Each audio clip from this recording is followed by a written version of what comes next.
1 മണിക്കൂർ ബസ്സിലോ ട്രെയിനിലോ യാത്ര ചെയ്യുക. ബൈക്കിലോ കാറിലൊക്കെ ആണെങ്കിൽ ഒറ്റയ്ക്ക് യാത്ര ചെയ്യുക. ഫോണൊക്കെ മാറ്റി വെച്ച് സ്വപ്നം കാണുക. എന്ത് രസമായിരിക്കും എന്നറിയാം.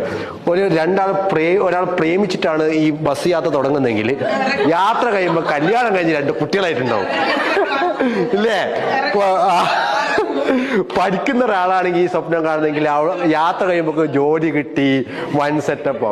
ബിസിനസ് തുടങ്ങുന്ന ആളാണെങ്കിലോ അവിടെ എത്തുമ്പോൾ കോടീശ്വരനായിട്ടുണ്ടാവും.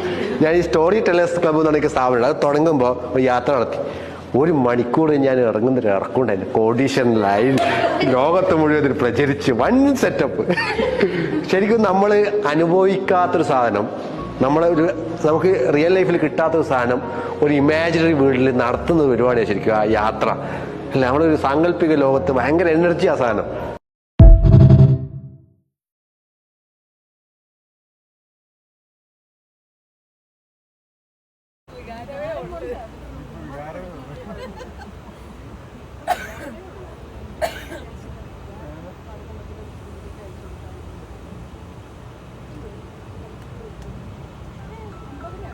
വികാരം ആർക്ക് കൊടുക്കേണ്ടതല്ലേ?